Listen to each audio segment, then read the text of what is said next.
मगर जांच तो होंगी, आज निकल इतना सारा जो भ्रष्टाचार हुआ है, शिष्यवृत्ति घोटाला हुआ है, आदिवासियों के बच्चों के साथ घोटाला हुआ है, उनके पैर के नीचे की रेत सरक रही है। तो अभी उनको लग रहा है कि अब इसको कैसा बदनाम किया। ये हमेशा ही चलते आ रहा है, 20 साल से मुझे और मेरे फैमिली पे कोई केसेस नहीं। वर्धा गांधी जिला है, यहाँ पे हमेशा शांति रहना चाहिए और वर्धा का लॉ एंड ऑर्डर हम बरकरार रखेंगे, इतना मैं आपको आश्वासित करता हूँ। वर्धा शहर का इंटरनेशनल साइज का स्विमिंग पूल जो मेरे कार्यकाल में संपन्न हुआ, वो आज वर्धा के लिए कितनी बड़ी बात है। नमस्कार, मैं प्रिया ओझा और आप देख रहे हैं तहलका वर्धा। आज हमारे साथ है कांग्रेस महाविकास आघाड़ी के उम्मीदवार शेखर जी शिंदे। तो चलिए शेखर जी से पूछते हैं कि आने वाले अभी चुनाव में उनकी क्या रणनीति होगी। तो सर, आपका स्वागत है। सर, वर्धा विधानसभा क्षेत्र में आपका किसके साथ टक्कर है? बीजेपी के साथ है या फिर कोई निर्दलीय उम्मीदवार से? टक्कर में तो मुझे ऐसा कुछ दिख नहीं रहा है कि टक्कर, क्योंकि इस वक्त जो है लोगों में परिवर्तन का ये दिख रहा है।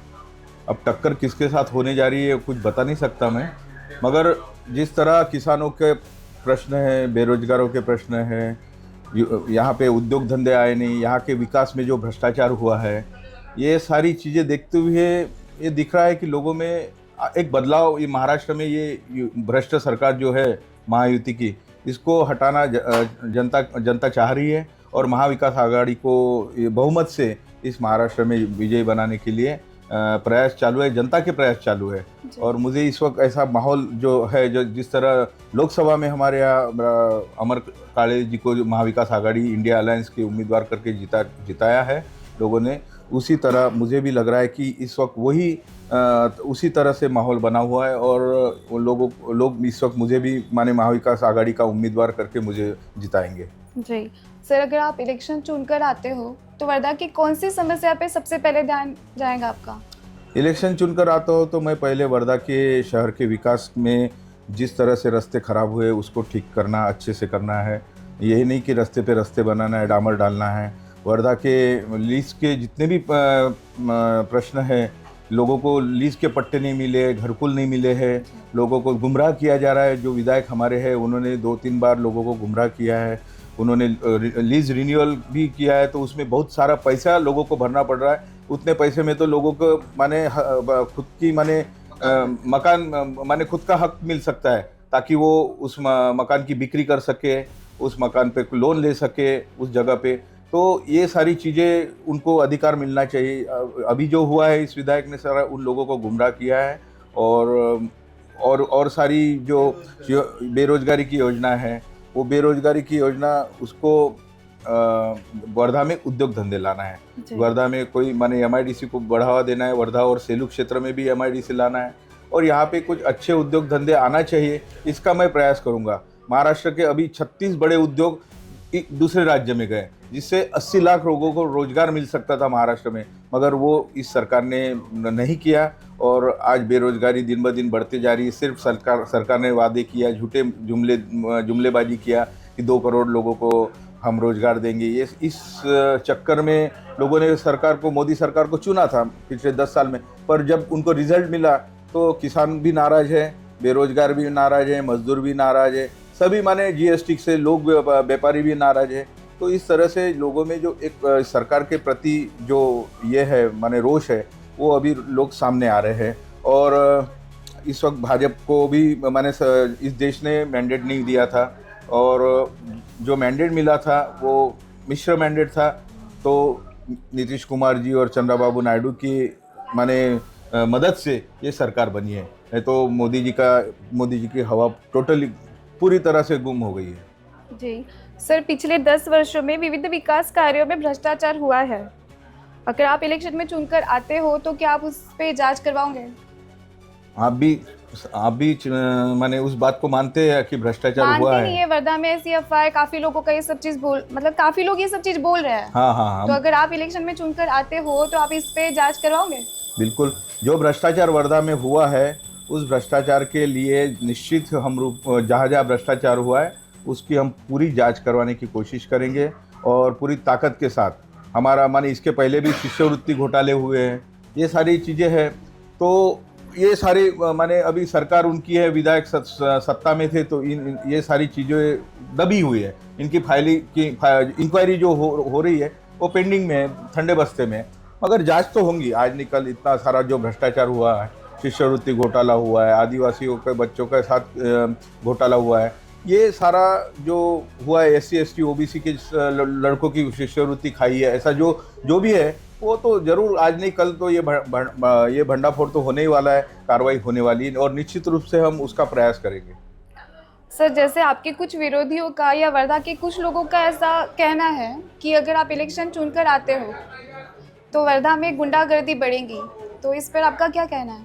अब विरोधों को क्या है, उनके पैर के नीचे की रेत सरक रही है, तो अभी उनको लग रहा है कि अब इसको कैसा बदनाम किया। ये हमेशा ही चलते आ रहा है। 20 साल से मुझे और मेरे फैमिली पे कोई केसेस नहीं है, और जो लोगों के लिए मैं बदनाम हुआ था, आज वही लोग उनके आजू बाजू में साहूकार लोग जो है वर्धा की गुंडागर्दी, वो उनके गाड़ी में, उनके रैली में, उनके साथ में दिख रहे हैं। अब मुझे बताओ कि गुंडा राज और ये सारी चीज़ें कौन ला रहा है, कौन कर रहा है? रेती के घाट कौन खा रहा है? रेती की जो तस्करी हो रही है वो कौन कर रहा है?